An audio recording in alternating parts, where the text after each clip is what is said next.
근데 최근 녹내장이 4년새 20% 증가했고 녹내장으로 진료를 받고 있는 환자가 100만 명이 넘어섰다. 녹내장은 소리 없는 시력도둑이라는 별명을 갖고 있는 이유가 초기에는 증상이 없습니다. 그러니까 이거 진짜 조기 치료가 정말 중요하네. 네, 조기 발견, 조기 치료가 조기 발견, 굉장히 조기 치료. 중요해요. 눈에 좋다는 영양제도 시중에 굉장히 많이 나왔잖아요. 가장 많이 알고 있는 영양제 뭐가 딱 떠오르세요? 루테인. 환자분들도 오면 저 이거 루테인 먹으면은 녹내장이 좋아요? 이렇게 물어보시는데 일단 아니에요. 녹내장 환자분들이 꼭 영양제를 드시고 싶다 하고 이제 물어보시면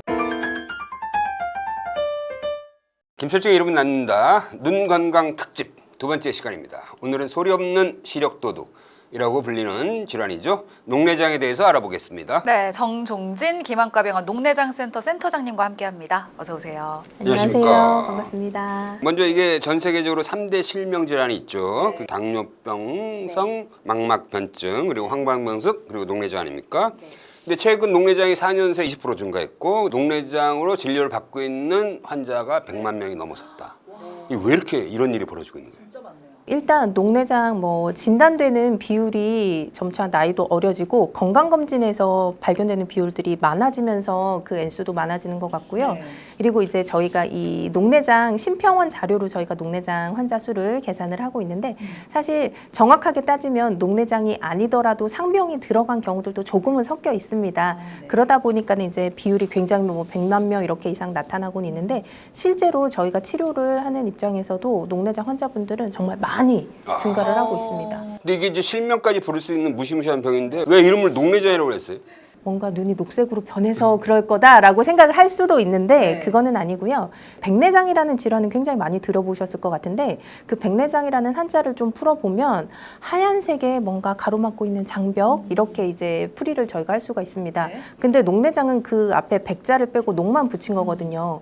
그렇게 되면은 뭔가 녹색으로 뭔가 가려진 장벽이 있다 이렇게 오해를 하실 수가 있는데 그런 거는 아니고요. 안압이 많이 올라가서 이제 각막이 뿌옇게 되는 경우들이 녹내장의 한 증상에 속할 수도 있는데 특히 이게 서양 쪽에서 먼저 나왔던 어원인데 서양 사람들의 홍채 색깔이 이제 우리랑 좀 다르게 또 밝잖아요. 그렇게 됐을 때 그런 뿌옇게 된 각막과 눈 속에 있는 홍채 색깔 그런 것들이 겹쳐지면서 이게 녹색으로 보이는구나 해서 녹내장이다 이런 식으로 얘기가 되었던 거지 실제로 눈이 녹색으로 변해서 그런 건 아닙니다. 환자 수가 굉장히 빠르게 급증하고 있다고 하셨는데 정확히 어떤 질환인지부터 먼저 알아야 될 것 같거든요. 녹내장은 아마 좀 어떻게 보면 생소하다고 생각을 하실 수도 있는데 저희 눈에 시신경이 있거든요. 근데 그 시신경이 점차적으로 손상이 되면서 시신경에 해당하는 시야가 있습니다. 그 시야가 점차적으로 좁아지는 질환이 이제 녹내장이라는 질환입니다. 안압이 올라가는 질환이라고 보통 알고 있잖아요. 그렇죠. 저희가 녹내장을 안압병이라고 이제 쉽게 설명을 드리는 이유가 녹내장의 치료가 안압을 낮추는 것이 유일하게 알려진 치료이기 때문에 이제 안압을 강조해서 말은 하고 있는데요. 네. 실제로 안압이 높아서 오는 녹내장도 많지만 우리나라 사람들 같은 경우에는 안압이 정상 범위에 있어도 오는 정상안압 녹내장이 훨씬 더 많습니다. 그러면 안압 갖고만 이 녹내장이냐 아니냐를 판단해서는 안 되는군요. 네, 그럼요. 실제로 안압이 40, 50 되면 진짜 안통, 두통 그런 다른 증상이 함께 동반이 되고 시력이 떨어진다든지 그런 증상들이 올 수는 있는데 우리나라 사람은 거의 77% 이상이 정상안압 녹내장이거든요. 와, 오히려 정상안압이 더 많은 거네요. 사람들이 다 녹내장은 안압이 높다 이렇게 알고 있는데 그건 절대 아니네. 그러면 녹내장의 그러면 지각 증상은 뭐예요? 녹내장은 소리 없는 시력도둑이라는 별명을 갖고 있는 이유가 초기에는 증상이 없습니다. 그래서 환자들이 사실 검진이나 충혈이나 눈곱 때문에 병원에 갔다가 우연히 시신경 검사를 하고 녹내장 의심되니까 큰 병원 가보세요 라고 이렇게 오시는 분들이 훨씬 더 이거 많고요. 무서운 얘기네. 안과에 가지 않는 이상 녹내장을 자기가 스스로 느끼고 진단하기가 어려운 거네요. 초기에는 당연히 그렇게 진단을 자각 증상으로는 할 수도 없고요.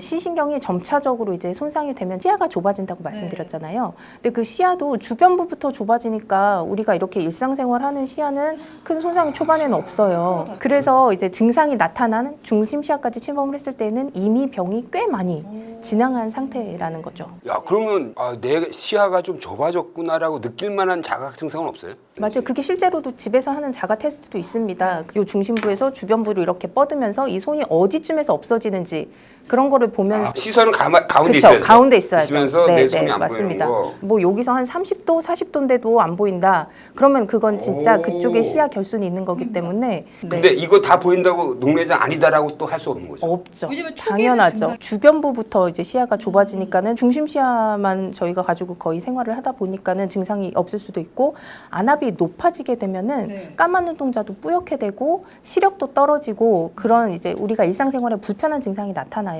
근데 이제 그렇게 되는 거는 급성 폐쇄각 녹내장이라고 하는 굉장히 소수의 질병에서만 그런 급격한 증상이 나타나고 저희가 일상생활할 때 불편감이 없기 때문에 예, 초기에는 증상이 없습니다. 아니 그러면 안압이 정상인데도 녹내장이 생긴다고 그랬잖아요. 네. 그럼 도대체 녹내장은 왜 생기냐? 왜 생겨요? 그 이유는 저희 같은 경우 이렇게 설명을 해드려요. 사람의 시신경은 각각 다 다르기 때문에 견딜 수 있는 압력이 다 다른 거예요. 예를 들어서 뭐 15라는 압력을 견딜 수 있는 시신경을 가지고 계시고 제가 뭐 25라는 압력을 견딜 수 있다. 근데 저희가 보통 정상 안압의 범위는 10에서 21mm 머큐리라고 얘기를 하거든요. 그러면 여기서 17이라는 압력을 저희 둘한테 동시에 준다. 그렇게 되면은 이제 정상 범위에 있는 압력이지만 시신경이 아까 15라는 압력밖에 견디지 못했기 때문에 녹내장이 발생하는 거고 네. 저는 25까지 튼튼하게 견딜 수 있으니까 저한테는 녹내장이 발생을 하지 않는 거고 그런 차이가 있습니다. 최근에 통계를 보면 녹내장 환자 중 10명 중 2명은 40대다. 네네. 그럼 40대에 벌써 녹내장이 와? 그럴 수 있죠. 20, 30대에도 올 수 있습니다. 와. 요새 분들 건강에 엄청 신경 많이 쓰시기 때문에 젊은 분들도 건강검진 굉장히 많이 하시거든요. 근데 건강검진 할 때 아마 다 해보셨겠지만 안저 촬영이라고 해서 눈에 번쩍 빛을 쏘는 네, 검사가 있는데 그 검사만 해도 시신경 사진이 찍히고 웬만한 검사는 저희가 다 확인을 할 수가 있습니다. 가족력도 좀 영향이 있을까요? 아, 네, 맞습니다. 부모님이 녹내장이 있다고 해서 100% 유전이 되는 그런 유전 경향은 아니지만 그래도 가족력이 있으면 녹내장의 발병 위험률이 높아지는 걸로 이미 보고가 되고 있습니다. 이 녹내장이 잘 생기는 무슨 위험 그룹이 있어요?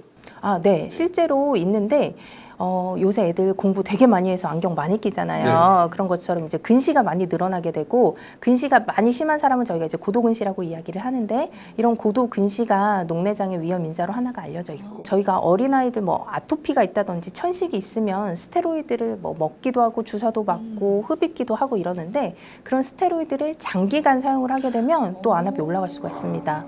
그래서 안압이 올라가는 건 어찌됐든 시신경에 안 좋은 영향을 줄 수 있어서 그것도 녹내장의 위험 인자기도 하고요. 요새 또 젊은 당뇨 많잖아요. 그런 당뇨가 있으면 안 좋은 혈관들이 생길 수가 있거든요, 눈 속에. 그래서 신생혈관 녹내장이라고 또 그런 질병도 생길 수가 있습니다. 근데 저는 사실 녹내장이라고 해서 저하고는 좀 거리가 있는 질병이지 않나 이렇게 생각을 했는데 또 2030 40대 분들도 많이 걸린다고 하니까 좀 경각심을 가지고 잘 체크를 하는 게 중요할 것 같거든요. 아까 이 손으로 하는 거 말고 네. 일상생활에서 뭔가 이런 증상이 있으면 녹내장을 의심해 볼 수 있다. 이런 게 있으면 알려주시면 좋을 것 같아요. 일단 녹내장 환자분들이 주변부부터 시야가 좁아지니까 운전할 때 사이드미러 당연히 잘 보이실 텐데 어느 순간 주변에서 오는 차가 안 보인다든지 혹은 내가 사이드미러를 보려고 고개를 막 이렇게 돌려야 된다. 네. 혹은 녹내장 환자분들은 이제 대비감도라는 게 좀 떨어져요.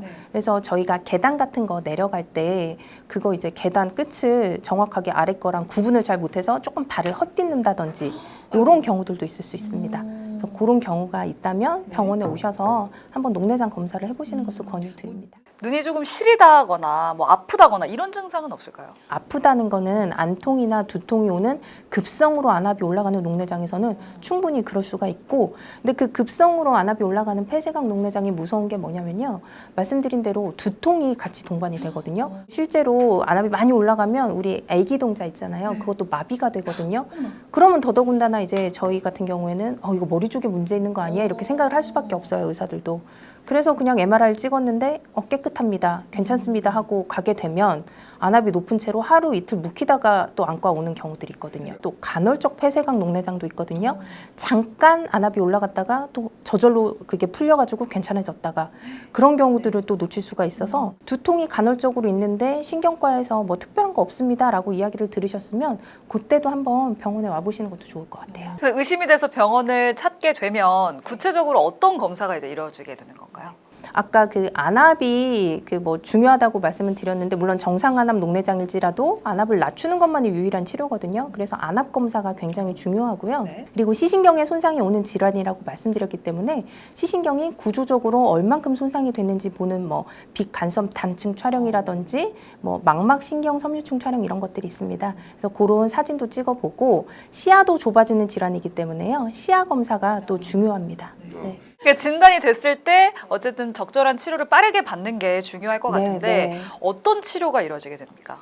일단 안압을 낮추는 치료들을 시행을 할 수밖에 없는데 정상 안압 환자도 안압을 낮추나요? 그럼요. 평균 안압 범위 내에서도 녹내장이 생기는 거고 네. 그 평균 안압 범위라도 어떤 개인한테는 그게 높은 안압인 거고. 맞아요. 네. 거의 80% 이상의 환자분들이 약물로 거의 안압이 하강이 많이 되고 있고요. 안압을 떨어뜨리는 약물은 어떤 효과를 내는 거예요? 눈 앞쪽은 이제 방수라는 물로 채워져 있고 눈 뒤쪽은 유리체라는 약간 젤리 같은 조직으로 채워져 있는데 근데 그 방수의 압력에 따라서 저희가 안압을 측정을 주로 하고 있는데 요 방수가 생성하는 양을 줄여준다든지 빠져나가는 거를 시원하게 많이 빠져나가게 하면 안압은 낮출 수 있거든요. 신기하다. 그러니까 방수 생성을 적게 해주고 한쪽으로는 잘 빠져나가게 해주고 요거를 적절하게 조화롭게 해서 80% 정도는 녹내장을 관리할 수가 있어요. 네, 약물로. 약물로. 그럼 그 20%는 어떻게? 이게 약이 효과가 분명히 없는 사람도 있고 약을 써도 이제 진행을 하시는 분들이 있습니다. 그럴 때는 저희가 뭐 레이저 치료가 해당이 되면 레이저를 할 수도 있고요. 네. 아니면 아예 수술로 방수가 많이 빠져나가게 해서 수술로 치료를 하는 경우들도 있습니다. 일단 레이저는 어디다 써요? 그 물이 빠져나가는 섬유주라는 곳에 있는 섬유주 세포에다가 세포가 이제 물을 그 빼주거든요. 하수 그 부위에다 이렇게 막 네, 쏘는 네, 거야? 네. 그렇게 하는 게 이제 개방각 녹내장에서 하는 레이저고 아까 제가 급성으로 안압이 올라가는 그런 녹내장에서는 사실 거기다 조사하는 게 아니고 갈색 동자 있죠? 갈색 동자에다가 구멍을 뚫어줘서 이제 물이 그쪽으로 순환을 할 수 있게끔 해줍니다. 그럼 수술은 어떻게 해요? 수술은요, 크게는 양대산맥이 있었어요. 뭐 섬유주 절제술이라는 아까 그 섬유주 부분이 방수 유출구라고 했으니까 바깥쪽에서 그쪽에 이제 구멍을 뚫어서 눈 바깥쪽으로 물주머니를 좀 만들어주는 그런 수술이 하나가 있고 하나는 아메드 밸브 삽입술이라고 해서 그런 관을 또 넣어줘요. 눈 밖에서 안쪽으로. 그러면은 그 관을 통해서 눈 속에 있는 물이 눈 밖으로 빠져나가는 그런 큰 수술이 2개가 있었고 최근에 최소 침습 이제 녹내장 수술이라고 해서 구멍을 기존에 했던 아메드 임플란트라는 거의 구멍보다 훨씬 더 작은 이제 점점 작아지거든요. 그래서 막 최근에는 45 마이크로미터도 나와 있어요. 이게 모든 수술이 모든 환자한테 다 할 수 있는 건 아니거든요. 눈의 구조에 따라서 그리고 녹내장의 종류에 따라서 다 다르기 때문에 그건 저희가 환자분의 눈을 보고 알맞는 수술을 결정하고 있습니다. 근데 이거 수술을 했건 레이저를 했건 그 이게 들락날락하는 방수와 이 안압이 딱 맞았어. 그럼 완치된 거 아니에요? 우리 이렇게 상처 나면 시간이 지나면서 조금씩 아물고 흉터도 생기잖아요. 그런 것처럼 눈 수술도 마찬가지로 처음에 그렇게 방수가 잘 빠져나가다 그 부분이 또 유착이 생깁니다. 그러면은 또 못 빠져나가니까 안압이 올라갈 수가 있거든요. 그렇게 되지 말라고 이제 안약도 쓰고 뭐 저희가 추가로 뭐 주사침 시술도 하고 막 이런 걸 하거든요. 그 수술을 하더라도 끝이 녹내장은 아니다. 완치는 될 수 없는 네, 질병이다. 네. 그냥 꾸준히 관리해야 되네. 네, 꾸준히 관리해야 되고 한 번 손상된 신경은 다시 회복은 안 되거든요. 네. 그렇기 때문에 수술을 해서 더 이상 추가적인 시신경의 손상을 막는다.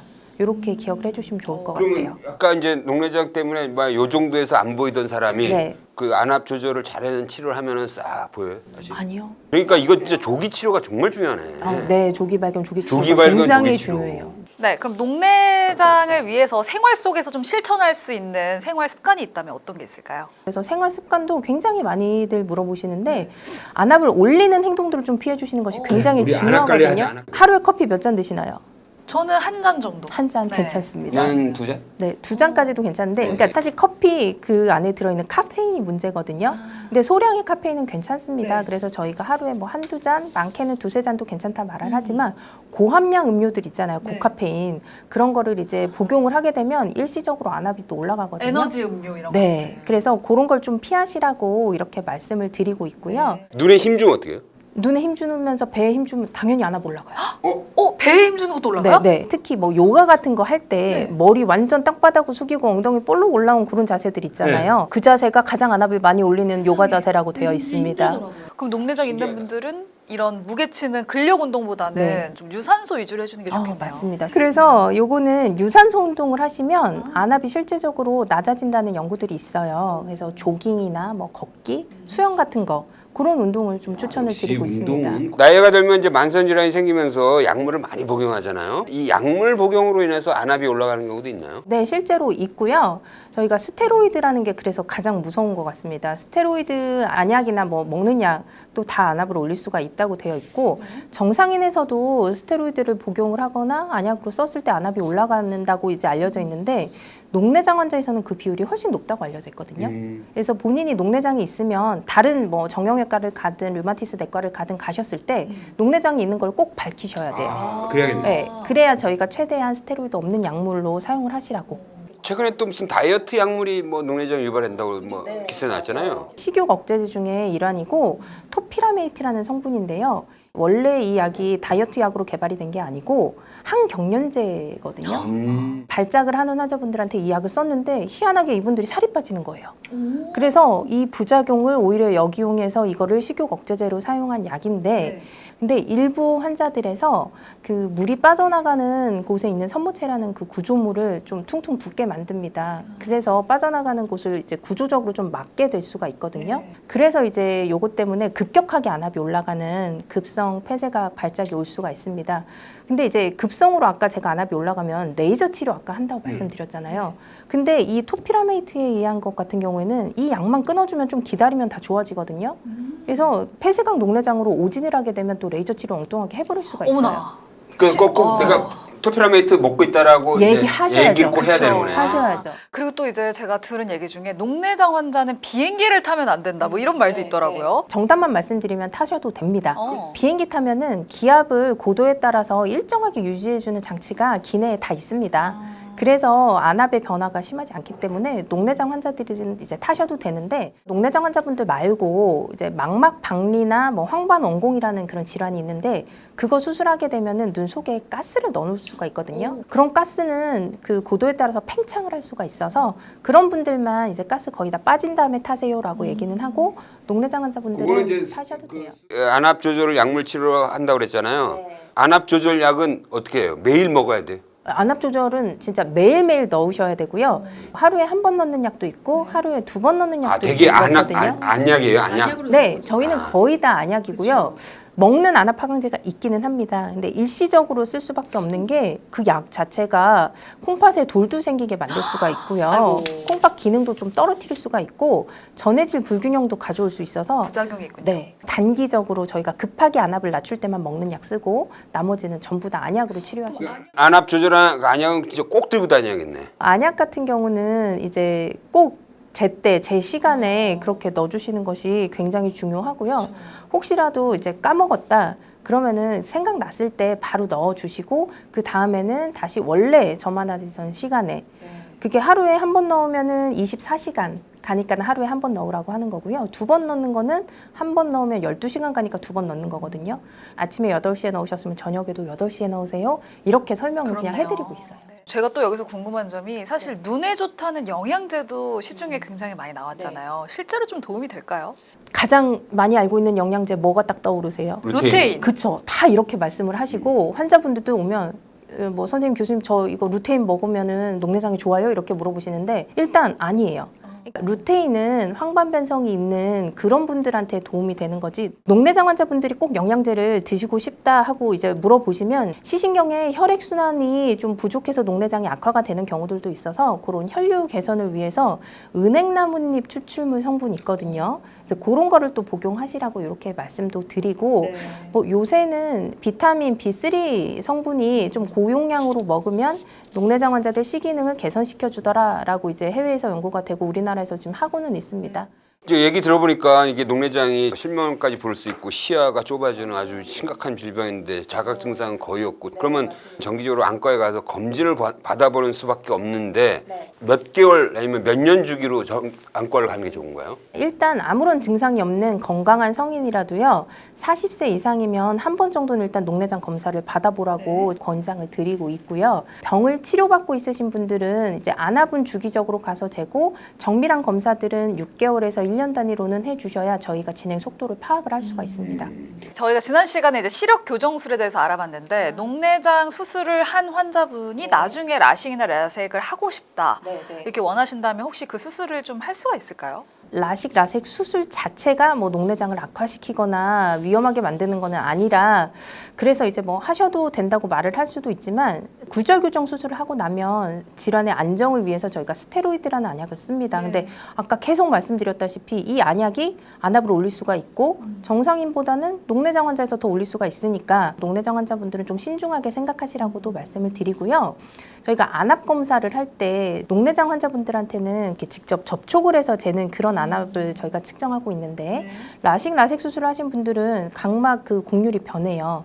안압의 정확도가 좀 떨어집니다. 그래서 이런 것까지 다 설명을 드리고 나는 그래도 안경 벗는 게 더 중요하다 하시면 이제 뭐 하시라고 이렇게 말씀을 드릴 때도 있습니다. 네, 오늘은 녹내장에 대해서 다양한 이야기 나눠봤는데요. 끝으로 저희 구독자 여러분들께 당부의 말씀 부탁드리겠습니다. 녹내장은 완치가 되는 질환은 아니지만 그 상태에서 머무를 수 있는 질환이거든요. 그래서 꾸준하게 약물 저만하시면서 정기적으로 병원에서 병이 진행하지는 않는지 체크만 하신다면 크게 걱정하지 않으시고 생활을 하실 수도 있을 것 같습니다. 자, 오늘 너는 얘기 듣고 이제 이게 녹내장이라는 게 정말 초기에 자각 증상이 전혀 없기 때문에 꼭 한번 녹내장 안과 검진을 한번 해봐야겠구나 이런 생각이 좀 들었습니다. 자, 오늘 말씀 나눠주신 정종진 기방과병원 녹내장센터 센터장님 감사드리고요. 영상 보시면서 궁금한 점 있으셨다면 댓글 남겨주시기 바랍니다. 저희는 다음 이 시간에 유익한 건강 정보로 찾아오겠습니다. 고맙습니다. 예, 감사합니다. 고맙습니다. 예.